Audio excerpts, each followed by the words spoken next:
इस वीडियो में मैं आपको बेस्ट टेक्नोलॉजी म्यूचुअल फंड्स के बारे में बताऊंगा।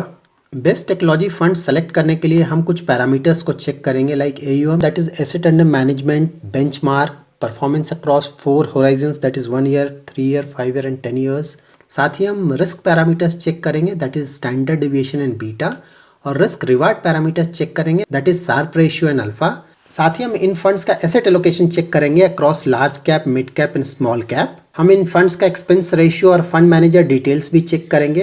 एंड ऑफ कोर्स हम इन फंड्स के उन टॉप स्टॉक्स के बारे में जानेंगे जिन स्टॉक्स में इन फंड्स ने अपना इन्वेस्टमेंट किया है। As per SEBI guidelines, technology funds ऐसे फंड्स हैं जो कि अपने टोटल एसेट का एटलीस्ट 80% टेक्नोलॉजी कंपनीज में करते हैं। कंपनीज लाइक इन्फोसिस, TCS और HCL। We have total 5 technology funds, so let's check their AUM and benchmark details. Aditya Birla Sun Life digital India fund का AUM है अबाउट 1000 करोड़ और इसका बेंचमार्क है S&P BSE tech. Franklin India technology fund का AUM है about 500 crore और इसका benchmark है S&P BSE tech. ICICI prudential technology fund का AUM है about 1500 crore. SBI technology opportunities fund का AUM है about 500 crore. Tata digital India fund का AUM है अबाउट 1000 करोड़ और इसका बेंचमार्क है S&P BSE IT। So now let's check their performance across 4 horizons, that is 1 year, 3 year, 5 year and 10 year। जब भी हम किसी पर्टिकुलर फंड का परफॉर्मेंस देखते हैं तो हम उस फंड का परफॉर्मेंस उसके रेस्पेक्टिव बेंचमार्क से कंपेयर करते हैं, और अगर फंड का परफॉर्मेंस बेंचमार्क से कम है या ऑलमोस्ट इक्वल टू है तो उस पर्टिकुलर होराइजन में उस फंड का परफॉर्मेंस अच्छा नहीं माना जाएगा। इसका रीज़न ये है कि किसी भी फंड को मैनेज करने के लिए AMC that is mutual fund company आपसे एक्सपेंस रेशियो चार्ज करती है। दैट्स वाई हमारा एक्सपेक्टेशन ये होना चाहिए कि कोई भी पर्टिकुलर फंड अपने बेंचमार्क को एटलीस्ट 2 परसेंटेज पॉइंट से बीट करे, that too over different horizons. क्योंकि अगर कोई फंड अपने बेंचमार्क को कंसिस्टेंटली अच्छे मार्जिन से बीट नहीं कर पा रहा है, then no point investing in this fund. In that case will go for index fund. अगर आप टाटा डिजिटल इंडिया फंड का परफॉर्मेंस देखें तो 1 ईयर में बेंचमार्क ने रिटर्न दिया है 57.98, जबकि इस फंड ने सिर्फ रिटर्न जनरेट किया 55.73। 3 इयर्स में बेंचमार्क ने रिटर्न दिया 30.55, जबकि इस फंड ने रिटर्न जनरेट किया 29.06।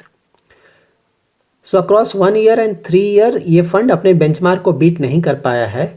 एंड अक्रॉस 5 इयर्स बेंचमार्क ने रिटर्न दिया 21.39, जबकि इस फंड ने रिटर्न जनरेट किया 22.14। Tata digital India fund relatively एक न्यू फंड है, दैट्स वाई इसके 10 इयर्स के रिटर्न अवेलेबल नहीं है। सो ऑल्दो 5 इयर्स में ये फंड अपने बेंचमार्क को बीट कर पा रहा है, लेकिन ये बेयरली बीट कर रहा है अपने बेंचमार्क को, इसलिए इस फंड को हम अपने लिस्ट से रिमूव कर सकते हैं। SBI टेक्नोलॉजी अपॉर्चुनिटीज फंड का भी परफॉर्मेंस कंसिस्टेंट नहीं रहा है over the years. So if you look at the returns of 1 year and 3 year for this fund, तो ये फंड अपने बेंचमार्क को बेयरली बीट कर पा रहा है। दैट वे इस फंड का परफॉर्मेंस अच्छा नहीं है over the year, so we can avoid this fund also. If you look at performance of ICICI prudential technology fund, तो ये फंड भी लॉन्ग टर्म में अपने बेंचमार्क को अच्छे मार्जिन से बीट नहीं कर पाया है। इस फंड का 1 ईयर रिटर्न काफ़ी अच्छा है, that is 70%, but then 1 year return के बेसिस पे हम किसी भी फंड में इन्वेस्टमेंट नहीं करते हैं। And if you look at the returns of 3 year, 5 year and 10 year, तो इसका रिटर्न काफ़ी अच्छा नहीं है। So that's why we can remove this fund also from our list. So now we are left with 2 funds and दोनों funds ने अपने benchmark को over the years consistently beat किया है। So first fund is Aditya Birla Sun Life digital India fund. 1 year में benchmark ने return दिया 45.72, जबकि इस फंड ने रिटर्न दिया 57.52। 3 इयर्स में बेंचमार्क ने रिटर्न दिया 23.71, जबकि इस फंड ने रिटर्न दिया 27.15। 5 इयर्स में बेंचमार्क ने रिटर्न दिया 17.56, जबकि इस फंड ने रिटर्न जनरेट किया 24.23।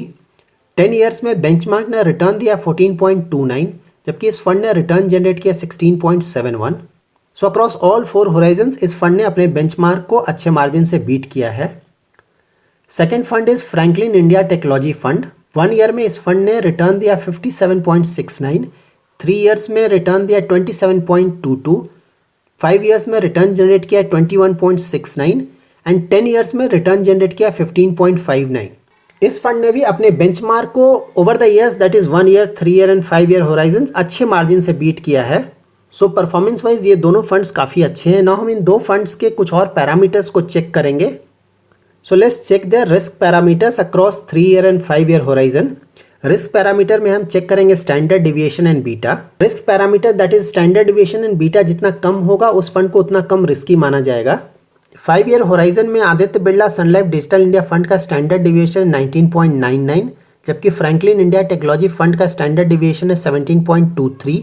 Aditya Birla Sun Life digital India fund का 5 ईयर्स में बीटा है 0.86, जबकि फ्रैंकलिन इंडिया टेक्नोलॉजी फंड का बीटा है 0.75।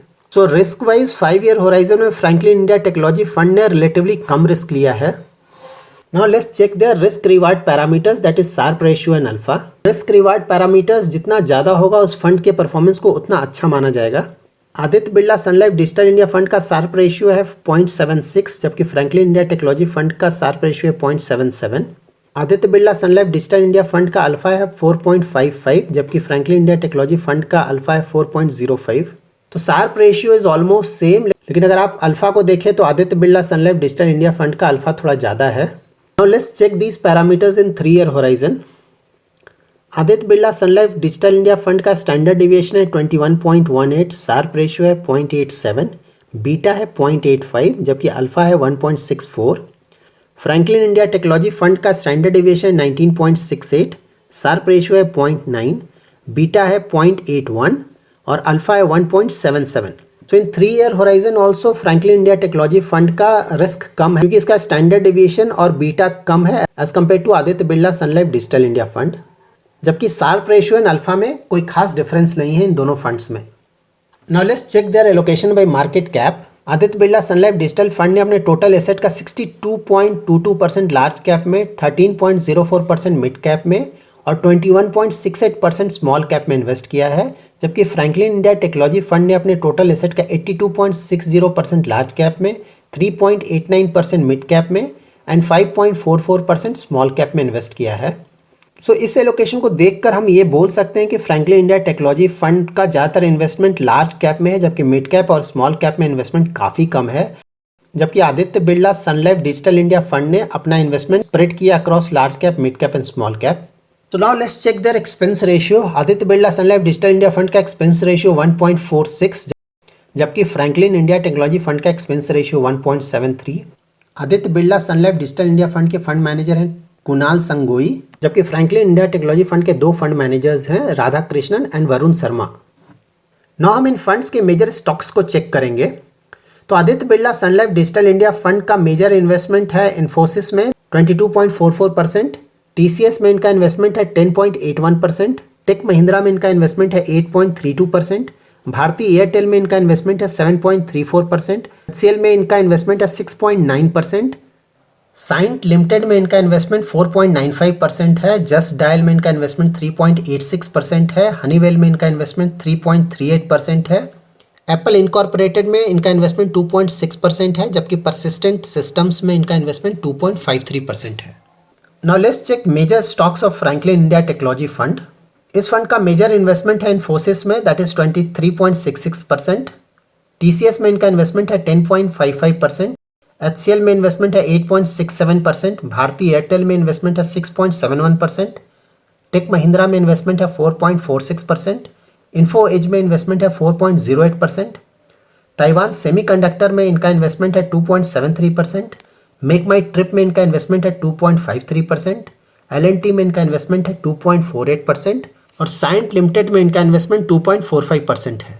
Before investing in these technologies funds, please do keep in mind that sector funds are very risky funds. अगर आप एक न्यू इन्वेस्टर हैं then it's always better to avoid a sector fund like technology fund, क्योंकि इन funds का portfolio concentrated portfolio होता है and for new investors is always better to go for diversified portfolio investments. और अगर आप technology funds में investment करना चाहते हैं तो अपना investment horizon at least 5 to 7 years जरूर रखें। So that's it for today. अगर आपको मेरा वीडियो पसंद आया तो प्लीज़ लाइक एंड शेयर करें, और अगर आपने मेरा चैनल सब्सक्राइब नहीं किया तो प्लीज़ सब्सक्राइब करें। Thanks lot for watching.